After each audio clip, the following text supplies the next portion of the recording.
Excelentíssimo senhor deputado Diego Garcia, demais deputados parlamentares aqui presentes, Eduardo Bolsonaro, deputado Eros Biondini, diretores da Associação Nacional Pro Vida e Pro Família, vice-presidente Dr. Paulo Fernando, segunda vice-presidente doutora Lenise Garcia, querido amigo João Carlos, queridos amigos Suzy, Marco e Padre Pedro, que também é diretor da associação. Cumprimento os demais presentes que aqui estiveram, que aqui estão presentes.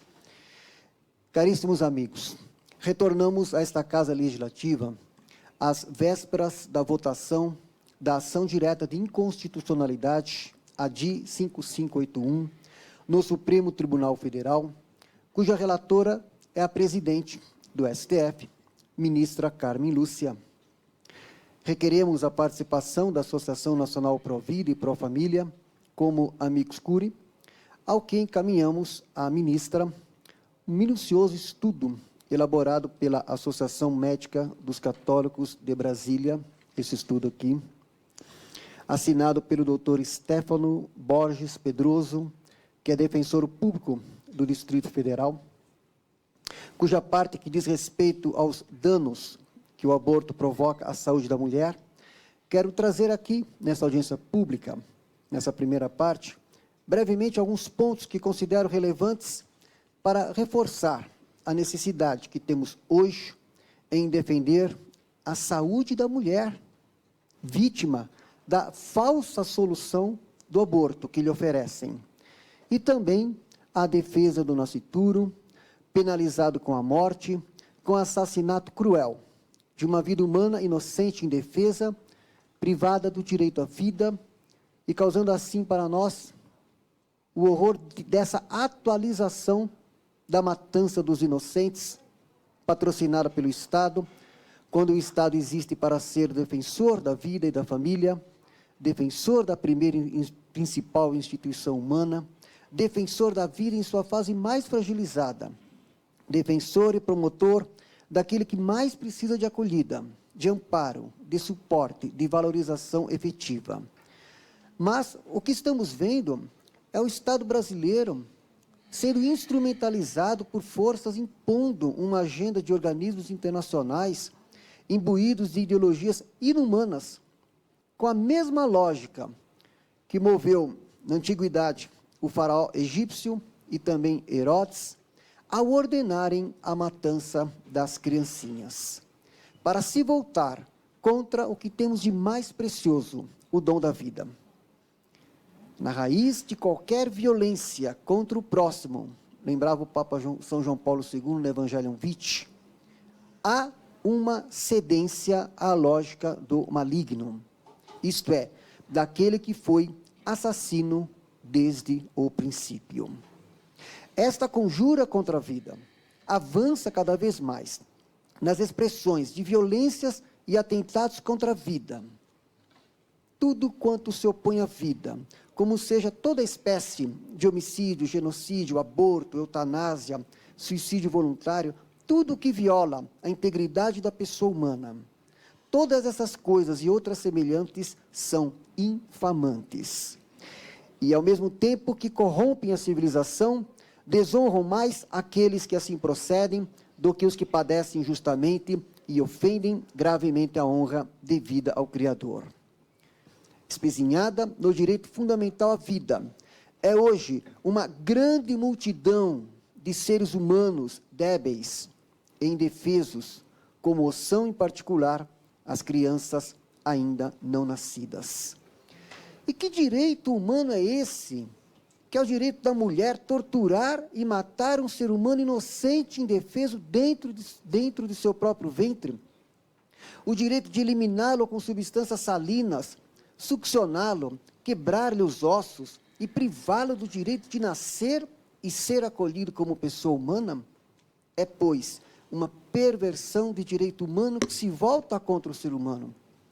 E muitos profissionais que deveriam ser os primeiros a recusar veementemente tal prática, a recorrer à objeção de consciência diante disso, muitas vezes estão hoje sendo coniventes com essa lógica de morte.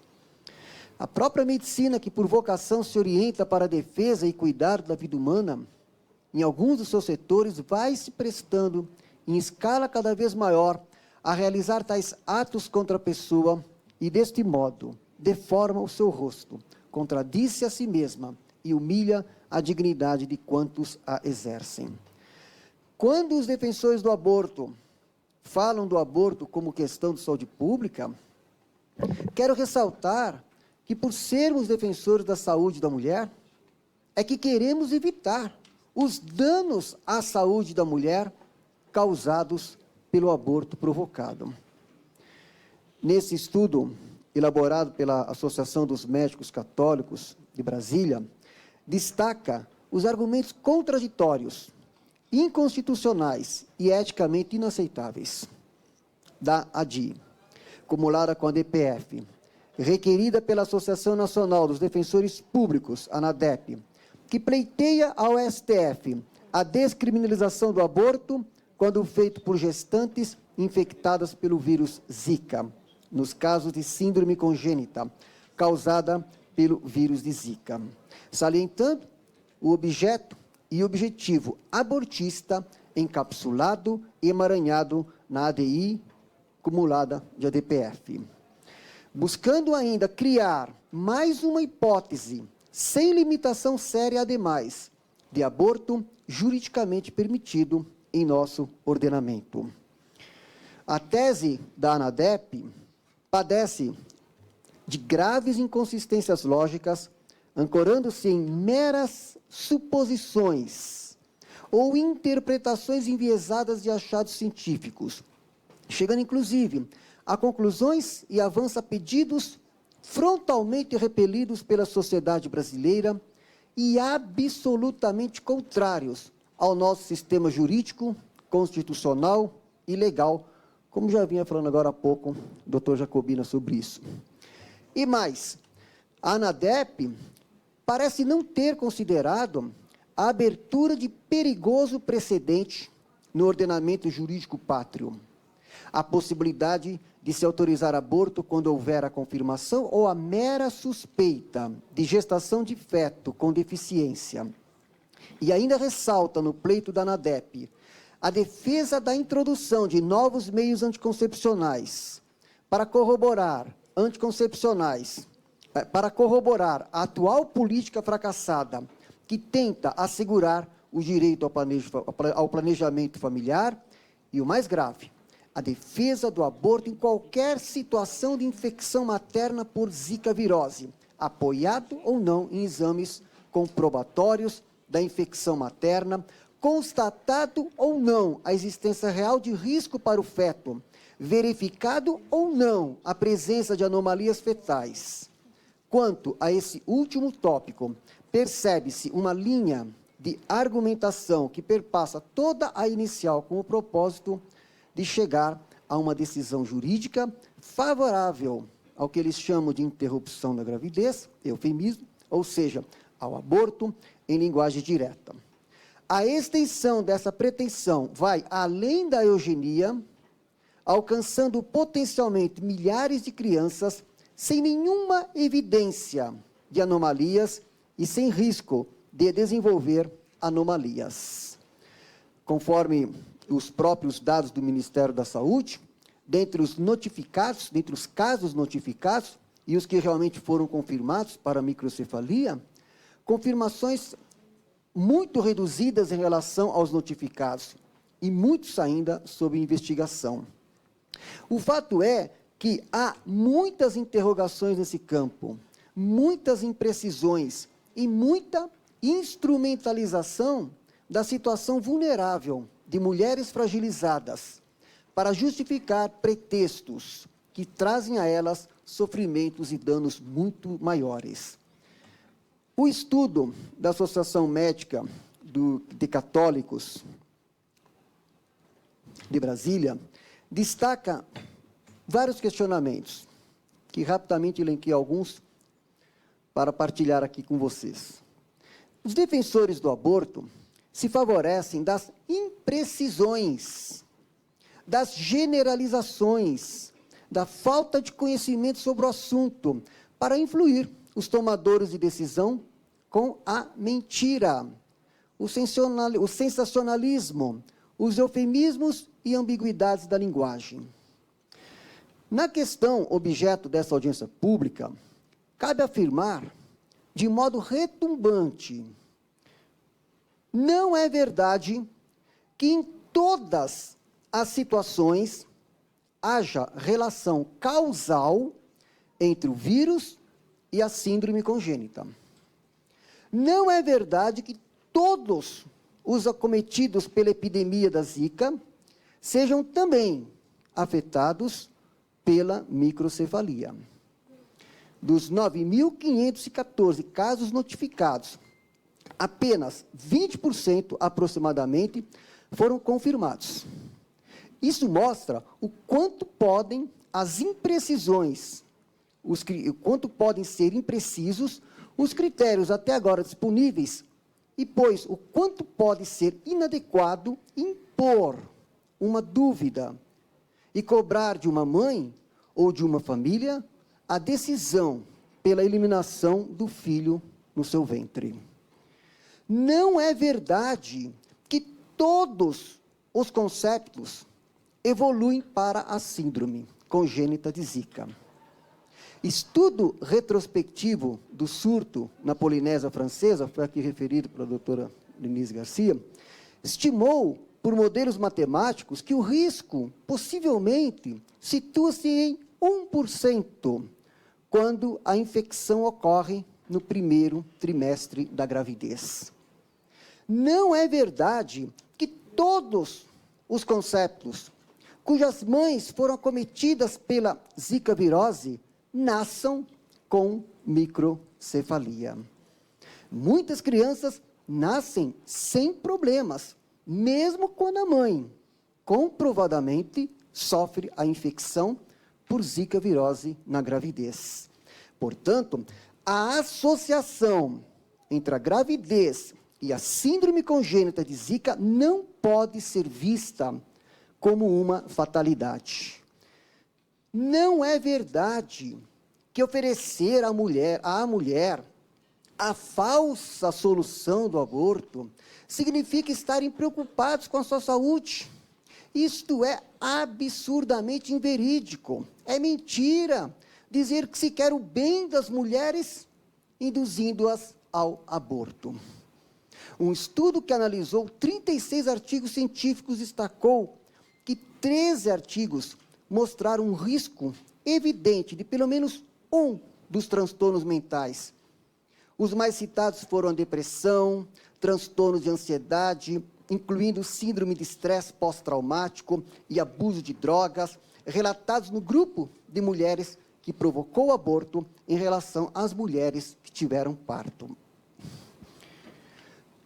Ou ainda, analisando 22 estudos sobre aborto e saúde mental, Coleman encontrou que as mulheres que se submeteram ao aborto apresentaram um aumento de 81% de risco de problemas em saúde mental e que aproximadamente 10% da incidência de problemas em saúde mental demonstrou-se atribuível ao aborto. E mais, um estudo recente do Colégio Americano de Pediatras alerta para os efeitos adversos de um aborto induzido, independente da motivação para sua realização. Em relação à saúde mental, a publicação cita estudos na Califórnia e na Finlândia que demonstraram que a taxa de suicídios em mulheres nos anos subsequentes à realização de um aborto foi de 2,5 a 7 vezes mais alta do que nas mulheres que tiveram parto. Não é verdade que todas as mulheres em situações de vulnerabilidade, pobreza, doença, etc., queiram abortar. Muito pelo contrário, a grande maioria delas querem ser mães.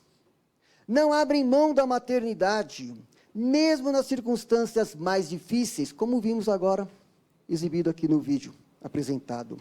O que elas querem é apoio para que elas assumam a sua maternidade e sejam mães, e, de modo algum, matem os seus filhos. As gestantes pesquisadas, nesses casos, se elas consideravam o aborto como opção, se em algum momento da gestação a consideraram a hipótese de abortar, inclusive perguntando-se por qual método para se checar a confiabilidade da resposta, em relação aos resultados. Por exemplo, 1.057 gestantes completaram a entrevista, das quais 755, 73% delas não consideravam abortar. 142, 14%, consideravam a hipótese de abortar. E 140, 14%, tentaram o abortamento.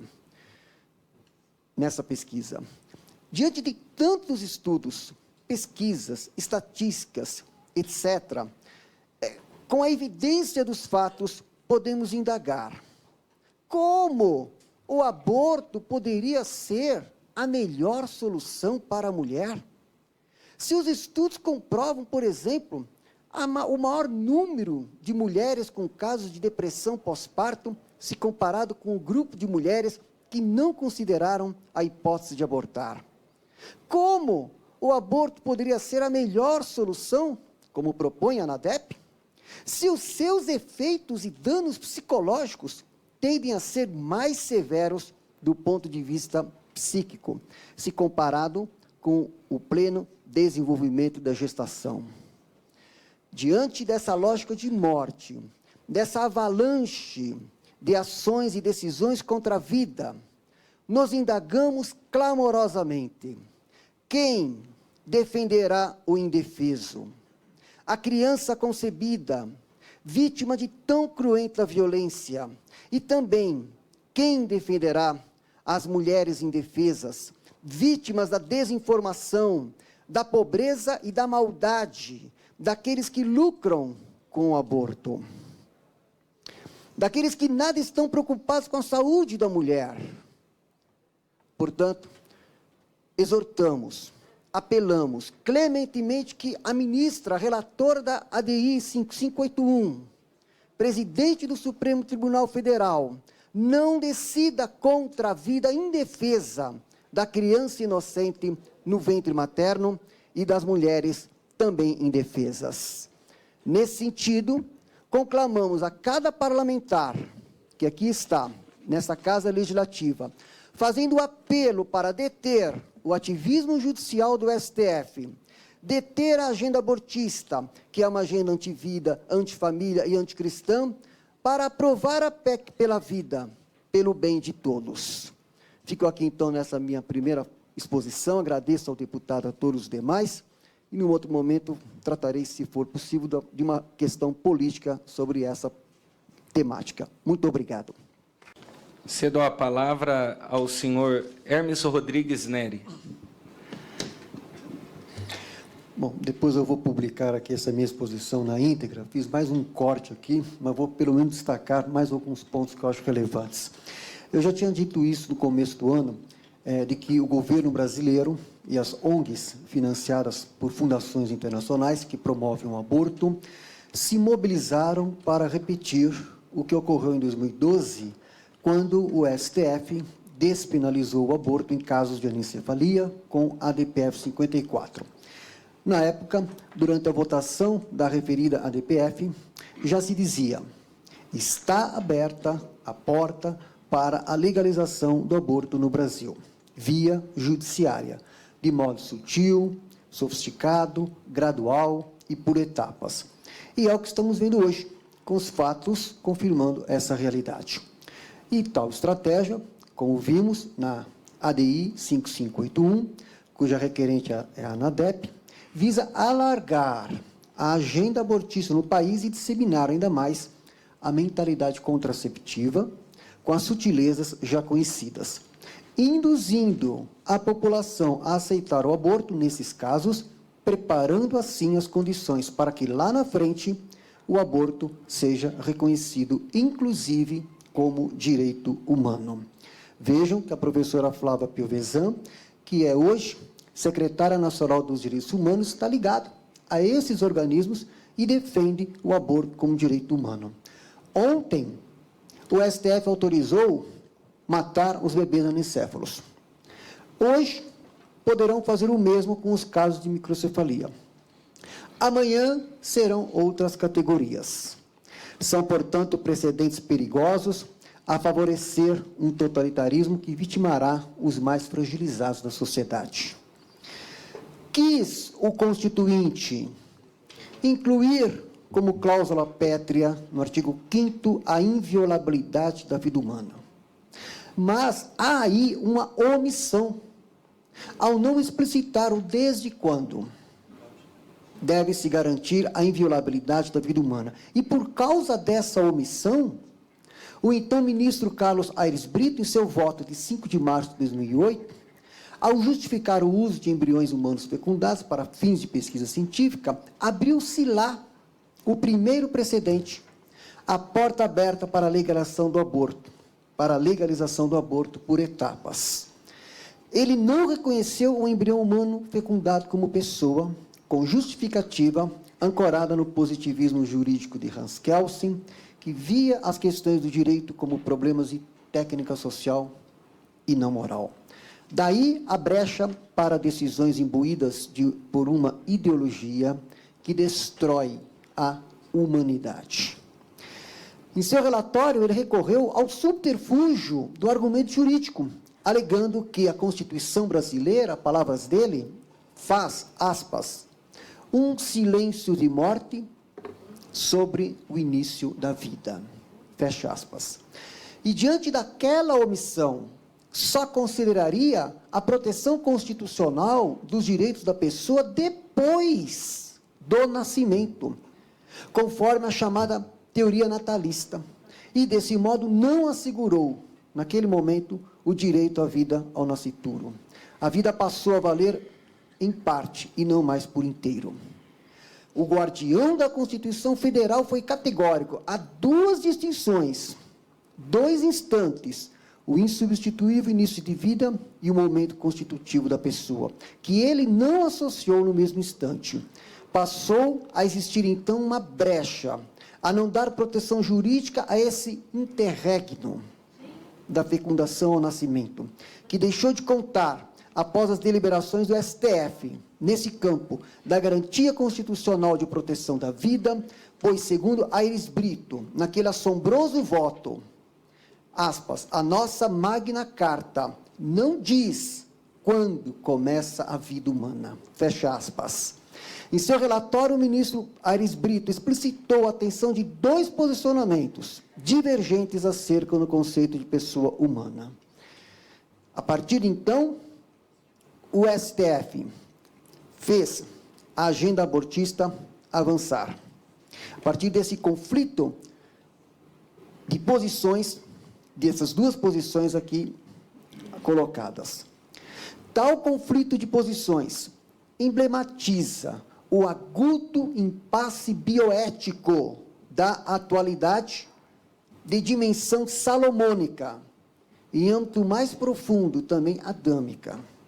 Um nó górdio que requer solução, mas não com atos intempestivos. Requer a solução legislativa adequada, como quis a voz originária do Constituinte, reconhecendo a proteção da vida humana desde a concepção. E é a essa mesma voz que devemos nos reportar, pois o judiciário é poder constituído e não poder constituinte. Para encerrar, a partir de então, o STF fez a agenda abortista avançar, com seu explícito ativismo judicial, sem que viesse daqui do Congresso a reação ainda devida, à altura daquela afronta a esta Casa Legislativa. Por isso eu apelo aos deputados que aqui estão, deputado Eros Biondini, deputado Bolsonaro, deputado Diego Garcia. O povo espera a reação devida desta Casa Legislativa, que é poder constituinte, incluindo na Constituição Federal, no artigo 5º, o desde a concepção. O povo espera isto.